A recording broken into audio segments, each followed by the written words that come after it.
dua undangan. Ya, dua undangan. Ya, dua undangan. Ya, undangan pertama yaitu pada hari Rabu, ya, tanggal 2 Juli yang lalu. Ini undangannya. Lihat di sini. Undangan klasifikasinya biasa. Tidak ada tulisan pro justisia. Jadi ini undangan klarifikasi. Ya, clear banget. Nah, kenapa kami waktu itu sebenarnya siap semua untuk hadir, tapi kami memang atas rekomendasi dari kuasa hukum, kami tidak perlu menghadiri karena ini undangan nggak jelas. Ya, tidak ada terlapornya, tidak ada juga lokusnya, lokasinya, tidak ada juga tempusnya, waktunya. Nah, kemudian kami baru mendapatkan undangan kembali setelah kami nggak datang pada hari Rabu itu, ya, kami bersurat untuk nggak datang. Adalah untuk hari ini, Senin 7 Juli. Nah, ini yang penting. Tidak ada undangan untuk hari Kamis pada tanggal 3 Juli. Mengklarifikasi dan mempertanyakan, kenapa Kabid Humas Polda Metro Jaya di ruang Humas, kami masih menunggu kehadiran RS, TT, ES, nggak ada. Miskoordinasi di Polda Metro Jaya atau miskomunikasi internal.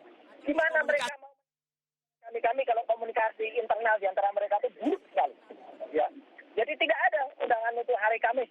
Ya, itu clear sekali. Undangannya adalah hanya hari ini. Dan kenapa kami hadir hari ini? Ya, meskipun nanti kami menyesuaikan dengan apa yang sudah disampaikan tadi oleh Prof. Egy, disampaikan tadi oleh Pak Ahmad Keselir dan Pak Petrus Hayes. Karena di sini sudah ada beberapa nama yang ditulis sebagai terlapor. Gitu ya. Sudah ditulis dan sudah ada tempusnya dan ada lukusnya. Tapi tempus dan lukusnya pun banyak banget. Ya, bahkan yang kita lihat di sini kalau menurut pasalnya, ya pasal itu adalah bukan elektronik. Ya, kami itu harus hadir di semua tempat itu pada jam itu, yang pada tanggal itu bersamaan dengan para pelapor. Pelapornya juga harus hadir di sana. Melaporkan dari tempat mereka. Ya, itulah nanti akan kami sampaikan. Begitu saja apa keterangan kami nanti setelah kami keluar dari dalam. Tapi yang jelas, saya singkat saja, hanya ada dua undangan klarifikasi, yaitu pada hari Selasa, hari Rabu yang lalu dan hari Senin. Tidak ada undangan untuk hari Kamis. Itu hoax, ya. Itu adalah satu ketidakbenaran, ketidaktepatan, ketidakpatutan dari Polda Metro Jaya karena miskomunikasi internal di Polda Metro Jaya. Terima kasih. Wassalamualaikum warahmatullahi wabarakatuh. Kalau begitu hari Kamis itu berarti pemberitahuan bohong yang memenuhi unsur pasal 28 ayat 3 Undang-Undang ITE. Ancaman pidananya 6 tahun penjara. Nah, kok bisa ini dilakukan oleh Kabid Humas Polda Metro Jaya? Baik, selanjutnya Ridwan Janima. Sekian dan Oktober yang orang. Ya, ini panggilannya tentang undangan. Ya, penghasutan. Ya. Siapa yang terhasut, Bang? Nah itu dia. Ini kalau gue juga. Saya yakin ini untuk menghambat langkah kami untuk menginvestigasi, mencari saksi-saksi di pasar Pramuka Pojok. Jadi dibuatlah undangan klarifikasi, padahal kami sudah menemukan sejumlah titik temu yang merelasikan antara aktivitas ilegal di kios pasar Pramuka Pojok dalam membuat dokumen-dokumen palsu, di mana dokumen tersebut dibuat bukan di kios tersebut, tapi di belakang oleh tim ahli. Nah, kios tersebut berperan sebagai calo untuk menerima orderan atau pesanan dan dibuat oleh tim ahli yang ada di belakang perkampungan tersebut. Nah, jadi kami menantang sebenarnya dari Krim maupun Polda Metro Jaya, coba cari korelasi antara aktivitas ilegal di kios Paiman Raharjo yang memiliki sejumlah kios di pasar Pramuka Pojok dengan lompatan kuantum dari jabatannya yang hanya pemilik kios, pemilik kios untuk calo dokumen palsu, jadi wamen ya. lalu menjadi komisaris BUMD, Wakil Menteri. terus setelah itu wakil menteri desa, komisaris PGN kalau nggak salah. Sebenarnya logika publik itu sangat sederhana. Kalau tidak ada imbal jasa dari Jasa. Paiman Raharjo Joko Widodo, tidak mungkin Paiman Raharjo menjadi wakil menteri desa. Menteri Desa. Adakah kaitan antara aktivitas ilegal Paiman Raharjo dengan dinaikkannya atau diangkatnya dia menjadi wakil menteri? Sebenarnya kami sudah tahu. Ada seseorang. Nah, seseorang itulah yang akan kami ekspos nanti setelah gelar perkara khusus tanggal 9 Januari pada Rabu ya. Juli. Rabu 9 Juli 2025. Ada pertanyaan? Cukup dulu. Kalau masalah teknis ya, besok kita akan presentasikan di gelar perkara tersebut. Jadi kalau bisa itu terbuka untuk umum. Pada para jurnalis, wartawan, konten kreator, supaya itu menjadi edukasi publik. Ya, kami tantang UGM untuk hadir juga.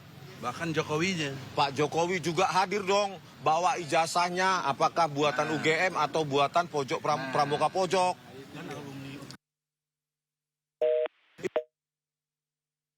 Jadi publik akan semakin menyimpulkan bahwa ijazah tersebut bukan dibuat oleh UGM. Terima kasih.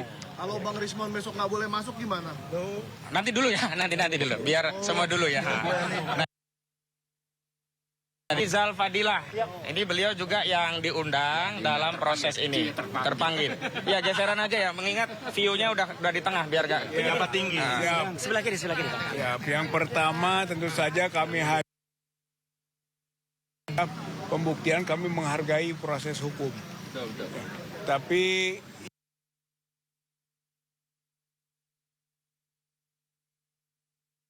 ya kekuasaan adalah Joko Widodo. Itu yang kita lawan.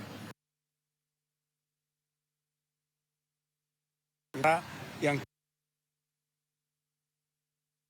terparah mengundang. Itu poinnya. Kemudian yang kedua adalah bahwa sebenarnya yang di dalam pelaporan Polda ini itu pasal-pasal yang sebetulnya kita akan mudah patahkan. Gitu.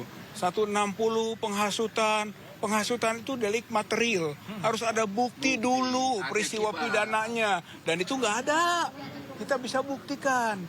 Kemudian ada juga tuduhan Undang-Undang ITE 28 ayat 2, yaitu ujaran kebencian yang berkaitan dengan masalah SARA. SARA apa yang kita singgung? Nggak ada suku, agama, ras, antar golongan. Bisa patahkan. Kemudian ayat 3 soal kebohongan yang menimbulkan kerusuhan. Rusuh apa? Itu kalau ramai di media itu hanya wacana, diskursus. Hal itu hal yang biasa, bukan rusuh. Kalau yang begitu rusuh, betapa salahnya memberi interpretasi. Dan itu udah dibatalkan MK itu. Apalagi demikian ya yang itu. Jadi tidak bisa mudah kita patahkan. Masalahnya kita hadir ini juga untuk menegaskan dan membuat klarifikasi tertulis.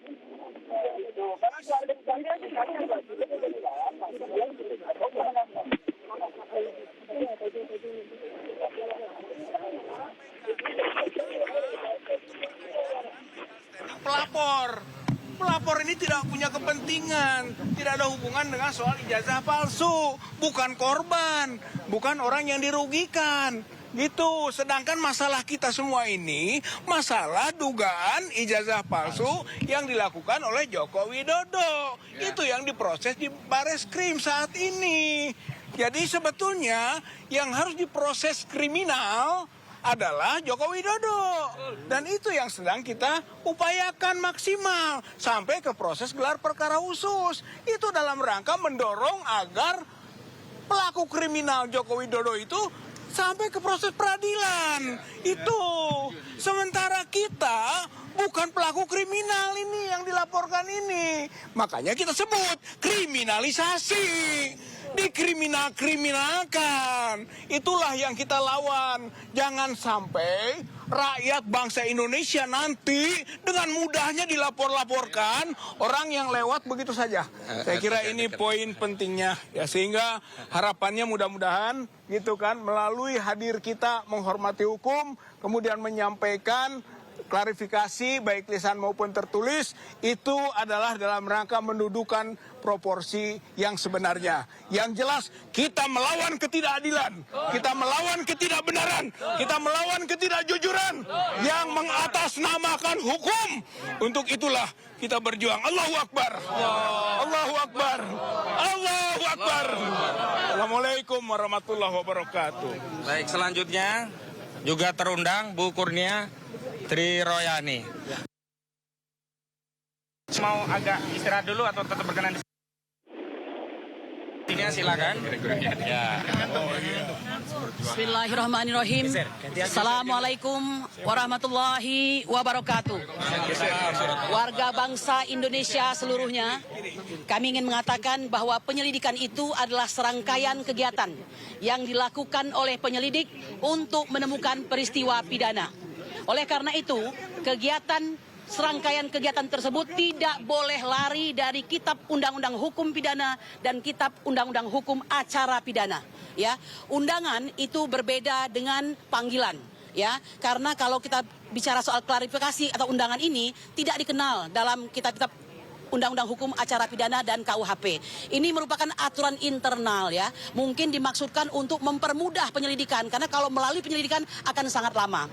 Akan tapi harus diingat, jangan sampai apa yang menjadi aturan internal ini ya sampai mengganggu hak azazi manusia daripada orang yang diadukan, dilaporkan atau didakwakan begitu ya. Nah, oleh karena itu kami ingin mengatakan hari ini kami hadir dalam rangka kami menghargai panggilan tersebut, kami hargai undangan tersebut ya dalam kapasitasnya yang sewajarnya. Nah, oleh karena itu jangan ada lagi ya aparat atau pejabat yang merasa ahli barangkali dan ikut serta dalam membuat ya katakanlah Perkapolri itu mengatakan bahwa akan rugi jika tidak hadir. Rugi apanya, Pak? Ya, ini bukan soal yang Anda maksudkan ya. Orang akan mempunyai hitung-hitungan sendiri ya, kecuali itu sudah sifatnya panggilan begitu. Nah, bagaimana kalau kami ingin mengatakan kalau ada orang yang melaporkan, maka sudah tugas orang yang melaporkan tersebut dan polisi yang menemukan peristiwa pidana tersebut.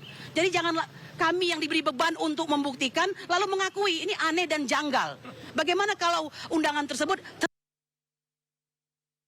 dan sebuah jebakan. Jadi ini sungguh tidak mungkin ya di dalam negara yang katanya bonum commune homunis, kesejahteraan untuk semua, keadilan untuk semua, kesetaraan untuk semua ya. Oleh karena itu kami mengatakan sudah selayaknya pada hari ini dalam ulang tahun kepolisian yang keberapa ini? Ke-79 atau 80? Ke-79 ini ayolah mencerdaskan warga ya, karena hukum itu adalah hukum yang mencerdaskan bukan menjerumuskan ya. Kata Prabowo jangan nyakiti hati jangan nyakiti hati rakyat. Nah, oleh karena itu karena Abang sudah menyindir Pak Prabowo, kami juga meminta nih Pak Prabowo ya, karena masih adem ayam aja tidak bicara apapun, tapi kami hargai beliau ini orang yang bijaksana barangkali ya, dilihatnya dahulu apa perkembangan ini, tapi tolong jangan lama-lama Pak.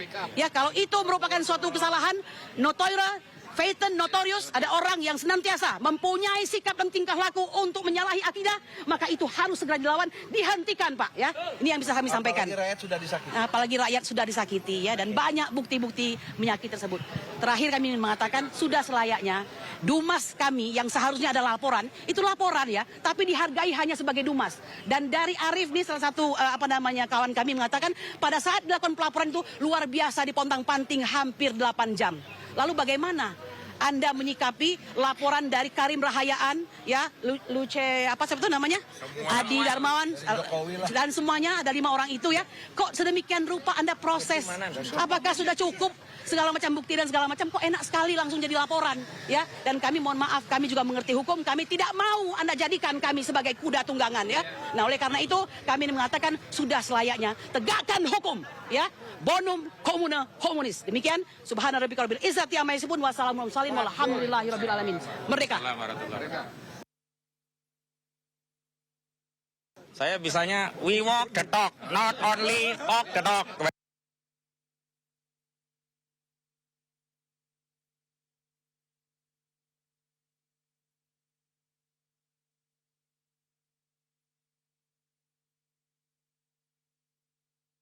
warahmatullahi wabarakatuh.